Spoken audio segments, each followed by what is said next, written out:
Myself, M.T. Purve, Alvin College. I am going to explain the chapter rotation motion. Actually, this chapter is very important. That is the basic chapter. Now, the questions asked in JEE, NEET or in AIMS exam, 2 or 3 questions are definitely asked from this chapter. Now, first of all, we have to study what is meant by motion. Motion means, consider this is object. This is object. When this object moves with respect to surroundings from one position to another position and in a given time, that is known as motion. Now, a rigid body. We are going to study about the rigid body. Any body whose particles does not changes their relative distance between them when external force is applied. When external force is applied. Now, after that, what is meant by axis of rotation? Axis of rotation, that is a very important term so far as chapter is concerned. Now, if we consider a rigid body, suppose this is a rigid body. This is a rigid body. And consider the number of particles. Suppose this is a particle of mass m1 which is at a distance r1. When the body rotates, each and every particle completes a circle having radius equal to r1. Now consider another particle of mass m2 like this and so on. Now this particle m2 is at a distance from the point that is this. Now all the particles perform circular motion having concentric circles, means there's circles having center is same. If we join this all these centers, we get a straight line, and this straight line is called as axis of rotation. Axis of rotation. Axis of rotation. Now, next term is moment of inertia. Moment of inertia. Actually, moment of inertia is a slightly different quantity.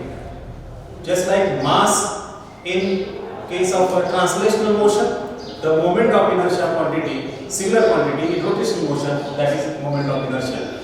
Now, moment of inertia of a body is defined as sum of product of mass of each particle and square of the distance from the axis of rotation.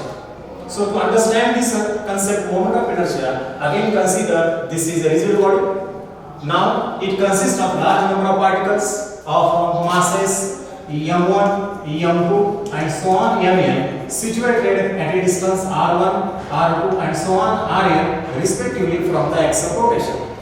Now, if we take the product of m1 r1 square, m2 r2 square, m3 r3 square and so on, the sum of these products, that is the sum of these products gives a quantity that is denoted by I, and this I is known as moment of inertia of a body.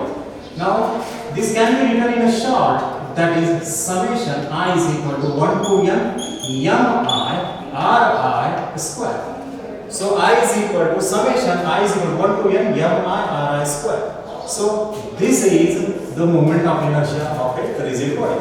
Moment of inertia of a body about a given axis of rotation is defined as sum of product of mass of each particle, sum of mass of product of each particle and square of its distance from the axis of rotation, means square of its perpendicular distance from axis of rotation. So, this quantity is called as moment of inertia. Now, moment of inertia is a physical quantity. The SI unit of moment of inertia is a kilogram meter square. Now, the CGS unit of this moment of inertia is called as a gram centimeter square. And obviously the dimension is very simple. The dimensions of moment of inertia is L2 m1 P0, means it is 2 times in length, 1 time in mass, and there is no need to write time. So L2 m1 T0, that is square bracket L2 m1 T0 is the dimension.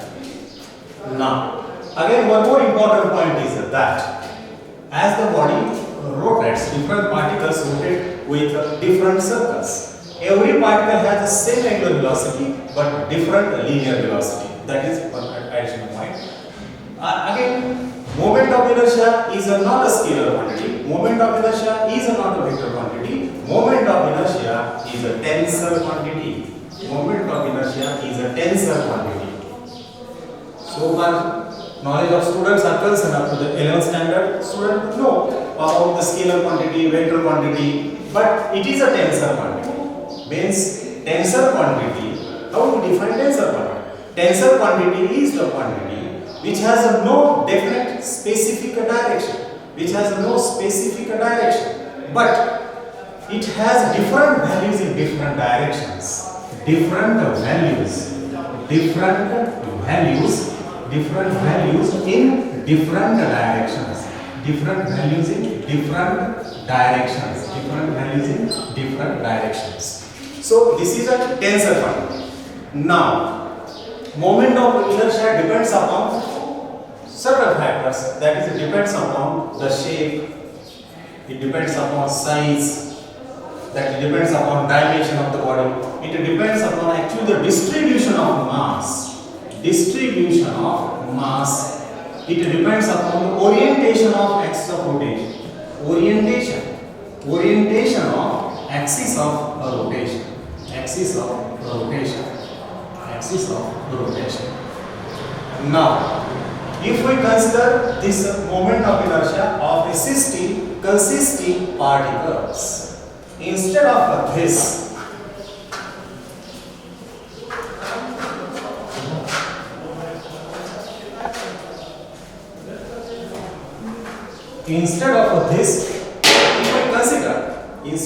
if we consider the distribution of mass is continuous, means the mass of the body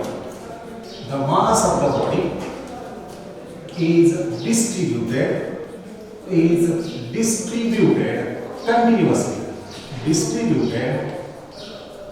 continuously, then summation is replaced by integration, and the moment of inertia is given by integral of r square dm.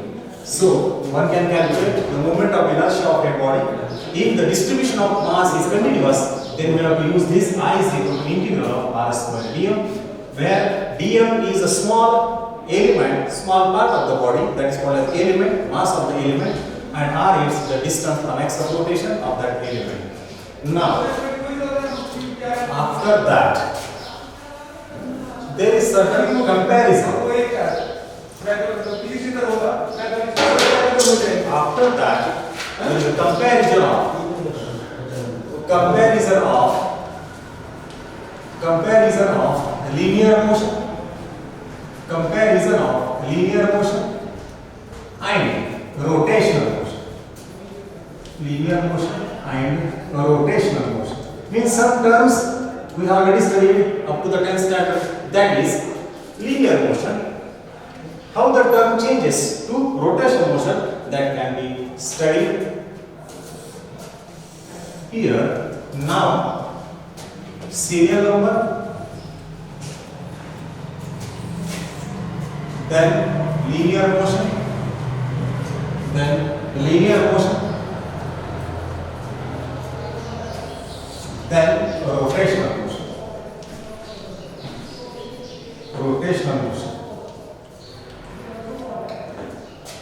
Now, mass is a quantity in linear motion.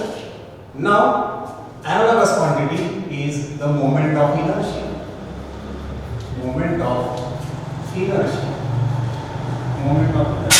Second quantity, linear velocity. Here it is linear velocity v, so mass is denoted by m, moment of inertia is denoted by I. Now here the angular velocity, that is omega. Now the distance covered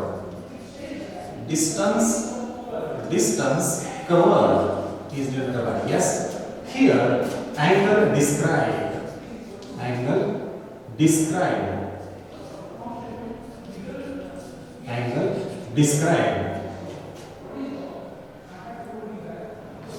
that is theta.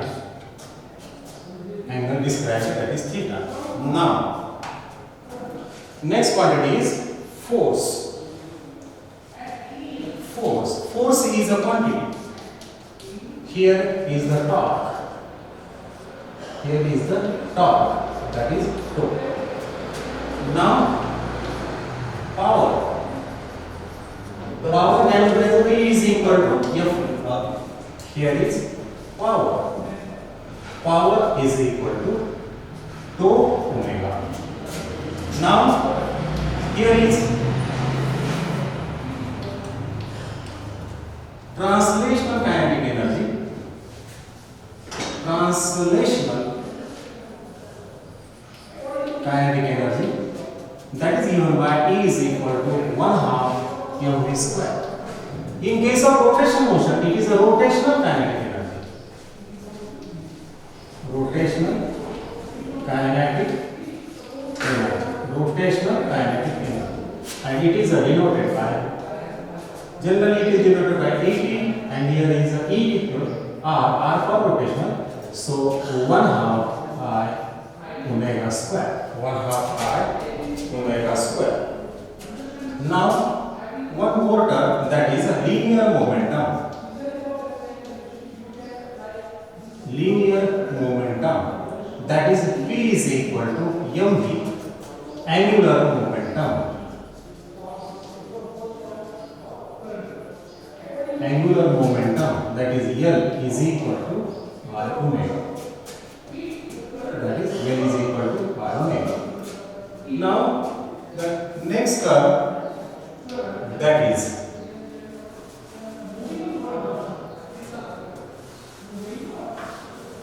kinematical equations. Kinematical equation, that is V is equal to U plus A. The similar equation in case of rotational motion, omega is equal to omega 0 plus alpha. Now here this V is linear velocity, final velocity after time t is initial velocity, A is the linear acceleration.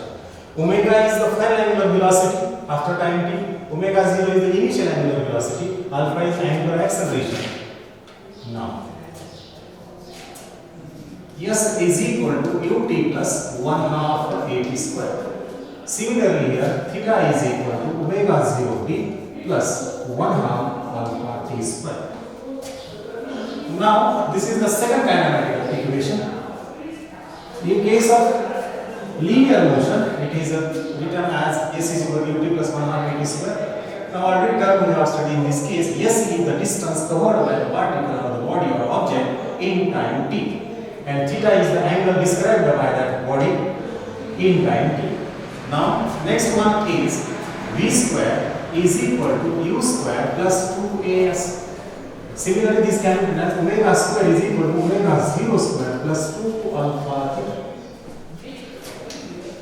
Now, last one, that is the displacement during nth second of motion, that is U plus alpha, A by 2 into 2n minus 1.